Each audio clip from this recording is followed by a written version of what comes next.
What's up everybody, I'm Mongoose, you are awesome, and it's finally time for me to cover Predecessor by Omega Studios.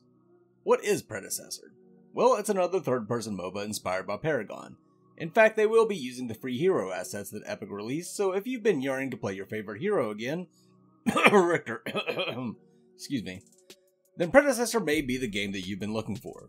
Now, that is not to say that they're simply making a Paragon zombie. Predecessor is intended to be a prequel to Paragon, and they've implemented some new and exciting gameplay mechanics, most notably elements. What are elements? Well, in Predecessor, each hero will be aligned with a certain element, the elements being matter, spirit, and void. The element of the hero you choose will affect your game because the various elements trump each other. For example, Sparrow is aligned with spirit, so her attacks are stronger against Sevarog, who is aligned with void. The breakdown is like this: matter beats spirit, spirit beats void, void beats matter. Gotta catch 'em all, Pokegon! All jokes aside, this does create some interesting gameplay decisions, mainly in the way you draft. If you guys ever played Legacy Paragon, you know that there were two types of damage, energy and physical.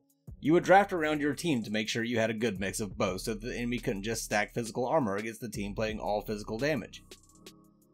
This element system takes it several steps further by forcing you to adjust your picks not only on your own team's composition, but also the enemy's.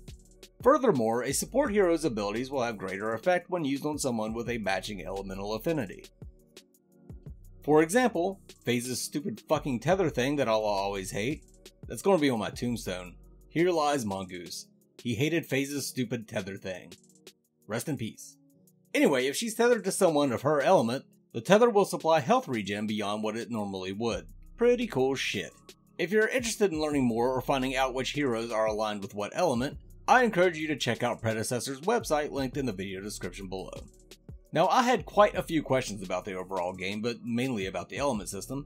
I sent this list to Sergeant Smokey, Omega Studios founder and lead designer, and he was kind enough to clear some shit up for me. Oh, and before I get into these questions, I should answer the console question first. Will it come to console? Everybody always wants to know. It's pretty much the same plan as everyone else. They want to make it successful on PC first before porting it to console, but yes, they do have plans eventually to move the game to console. The first question was, will there be items affecting the elements? For example, will you be able to get armor that is designed to reduce damage taken from a certain element?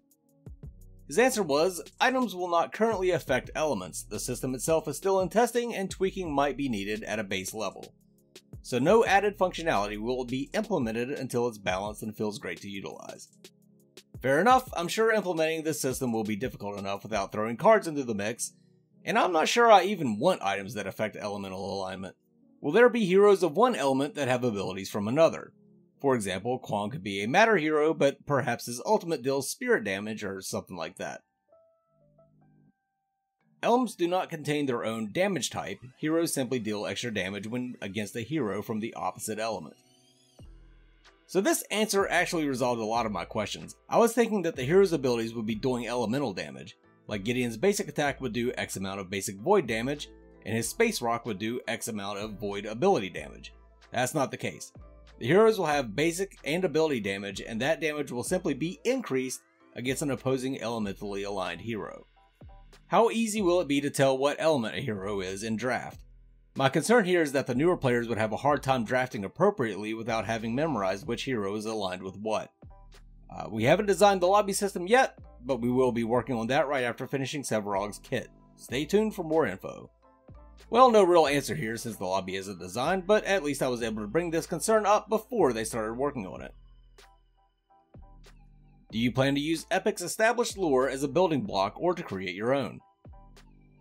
Predecessor is meant to take place before Paragon, hence the name, so the lore might have some aspects brought by Paragon, but for the most part we can tell the true stories and assume that what was told later in Paragon was just rumors or hearsay. They've devised a clever plot device to allow them to make their own lore up, and thank God, Epic's lore was dog shit. Will there be heroes that change elements? I'm thinking Sereth here, could she go from spirit to void when she ults? Interesting concept with Sereth. Theoretically this could be possible, but we haven't discussed this yet. I assume by all his exclamation points that he likes the idea. What are your plans for introducing new heroes to the roster? We will start with a small roster for Alpha, looking at 5-ish heroes for now, and will slowly introduce more as time goes on. We hold community votes so our community can get involved in the decision making. Granted, it follows the role we need for the next release. Currently we have Sevarog, Muriel, Murdoch, Gadget, and Fing Mao. FaZe and Gideon have been chosen as the next ones by the community. After that we'll be looking to release another jungler, solo, laner, or carry to complete a 10-hero roster with 2 heroes per role. I had actually meant completely newly designed heroes that were not part of Epic's assets, but this answer gives you some insight into what they have planned for the alpha and how far along they are.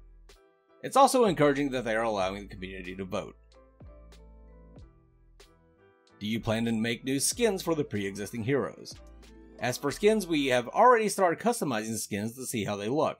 For now, just utilizing color palettes to change the look of the skins. He then linked me a clip of Sevarog with a purple skin that was fucking sick. Now I want to see some new skins though for my favorite heroes, like, for real, right? Like, how about Daisy Decker?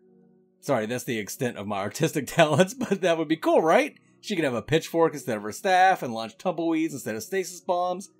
If you agree that Daisy Decker is a good idea, let's start a Mongoose movement.